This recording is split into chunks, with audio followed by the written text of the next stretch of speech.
Aujourd'hui sur Parlons IA et Tech, le géant des télécoms BT veut remplacer des milliers d'employés par une IA baptisée Amy. Le gouvernement britannique déploie massivement une intelligence artificielle dans plus de 130 000 administrations publiques.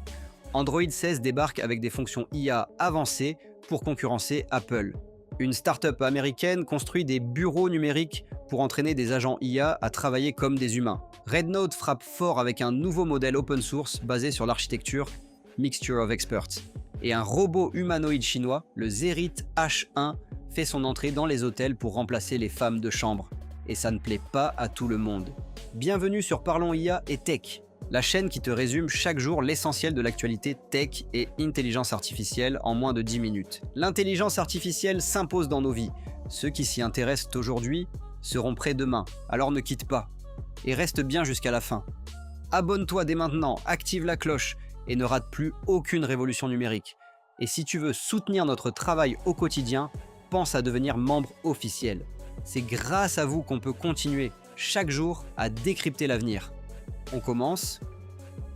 1. BT Group annonce de nouvelles suppressions d'emplois liées à l'IA. Le groupe britannique BT, géant des télécoms, annonce qu'il pourrait supprimer encore davantage d'emplois que prévu à cause de l'intelligence artificielle.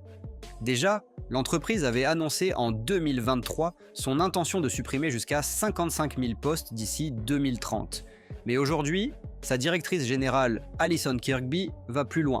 Selon elle, les agents virtuels comme Amy, développés en interne, sont désormais capables de gérer une part encore plus importante du service client. Ces assistants IA peuvent traiter les appels, répondre aux demandes simples, orienter les utilisateurs et même résoudre des problèmes techniques de premier niveau 24 heures sur 24. Résultat, une partie du personnel en contact direct avec les clients pourrait être progressivement remplacée par ces systèmes automatisés. BT affirme que cette stratégie s'inscrit dans un objectif de compétitivité, mais les syndicats dénoncent déjà une accélération brutale de la déshumanisation du service client. Ce cas britannique montre concrètement comment l'IA transforme l'organisation du travail, y compris dans des secteurs historiques comme les télécommunications. 2. Le gouvernement britannique déploie l'IA Humphrey dans la fonction publique. Le Royaume-Uni vient d'introduire un assistant virtuel baptisé Humphrey dans ses services publics. Cette intelligence artificielle est déjà utilisée dans plus de 130 000 administrations, notamment dans les services juridiques, les finances et les services aux citoyens. Humphrey fonctionne grâce à une combinaison de modèles d'IA développés par OpenAI, Google et Anthropic. Il est capable de rédiger des rapports, résumer des textes juridiques, analyser des données ou encore générer des brouillons de politique publique. Mais ce déploiement massif suscite de nombreuses critiques. D'un côté, le gouvernement affirme que cette IA permet de gagner un temps précieux pour les agents publics, en réduisant les tâches administratives répétitives. De l'autre, plusieurs experts et syndicats s'inquiètent de la dépendance croissante à des modèles propriétaires américains, du manque de transparence sur le fonctionnement de l'outil et des risques de biais ou d'erreurs dans des dossiers sensibles. Le débat est lancé. L'IA va-t-elle réellement alléger la bureaucratie ou créer de nouvelles formes de complexité? 3. Lancement d'Android 16 sur Pixel avec des fonctions IA avancées. C'est officiel.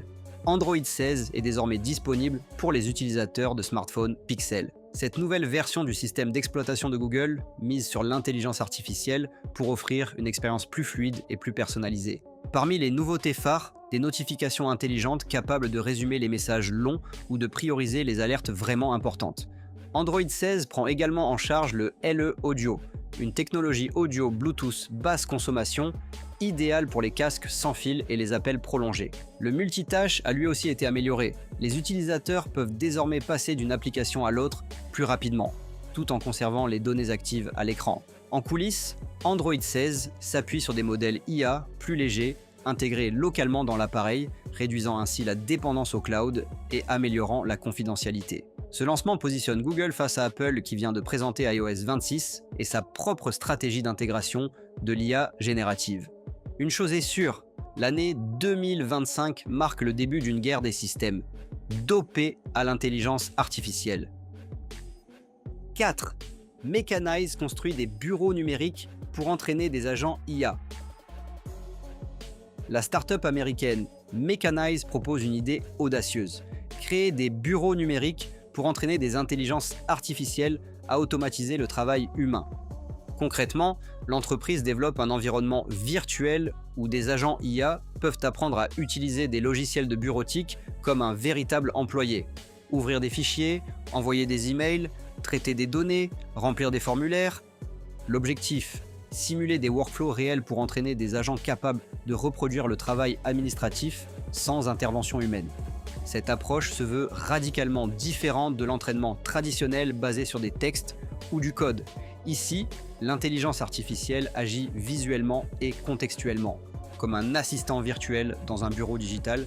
Mécanise s'adresse en priorité aux entreprises qui souhaitent automatiser certaines tâches internes.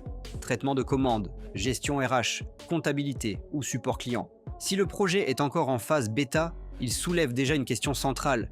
À quel point le travail de bureau est-il reproductible et remplaçable par une machine? 5. Rednote publie son premier LLM open source en architecture Mixture of Experts. L'entreprise Rednote vient de dévoiler son tout premier modèle de langage open source, basé sur une architecture dite Mixture of Experts, ou MOO. Cette approche innovante repose sur un principe simple mais puissant.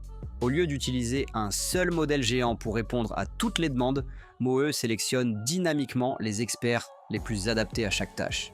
Cela permet d'obtenir des performances élevées avec une efficacité bien meilleure, en activant seulement une fraction du modèle complet à chaque requête.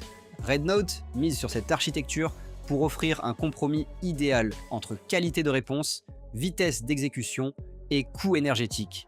Et surtout, le modèle est entièrement open source, ce qui le rend accessible aux chercheurs, aux startups et aux développeurs indépendants qui souhaitent expérimenter ou intégrer un LLM dans leurs propres outils. Avec cette annonce, Rednote rejoint le mouvement croissant en faveur des modèles ouverts, alternatifs aux géants commerciaux comme GPT-4, Claude ou Gemini. Le monde de l'IA générative devient plus modulaire, plus distribué et peut-être plus équitable. 6. Zérit H1, le robot humanoïde. Une annonce venue de Chine fait beaucoup parler dans le monde de l'hôtellerie et de la robotique. La société Zérit Robotics a présenté le Zérit H1, un robot humanoïde conçu pour travailler dans les hôtels, comme un véritable employé. Haut d'1,70 m, équipé de bras articulés de précision, d'un torse rétractable et de capteurs 3D avancés, le Zérit H1 est capable d'accomplir une multitude de tâches quotidiennes. Passer l'aspirateur dans les chambres, refaire les lits, réapprovisionner les mini-bars, livrer serviettes ou produits d'accueil, et même guider les clients dans les couloirs grâce à une interface vocale multilingue. Son fonctionnement repose sur une combinaison de vision par ordinateur, de capteurs de pression et de modules de navigation spatiale basés sur l'intelligence artificielle. Selon la société Zérit, plus de 500 unités seront mises en service d'ici la fin de l'année, dans des hôtels partenaires à Pékin, Shanghai, Singapour et Dubaï. Mais ce robot ne fait pas l'unanimité. D'un côté, les groupes hôteliers saluent une innovation qui pourrait combler la pénurie de personnel, surtout dans les grandes métropoles. De l'autre, les syndicats dénoncent un remplacement progressif des employés humains, au nom de la rentabilité. Zérit Robotics, de son côté, insiste. Le H1 ne remplace pas le personnel. Il l'assiste dans les tâches pénibles et répétitives, pour leur permettre de se concentrer sur l'accueil et la relation client.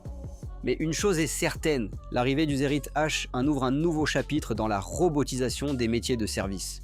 Et voilà, c'était l'essentiel de l'actualité IA et tech de ce 15 juin 2025. Si tu as appris quelque chose, pense à liker, t'abonner et activer la cloche. Dis-nous en commentaire ce qui t'a le plus surpris aujourd'hui. Et si tu veux soutenir la chaîne, tous les liens sont en description. Merci d'avoir regardé et on se retrouve demain pour un nouveau débrief sur Parlons IA et Tech.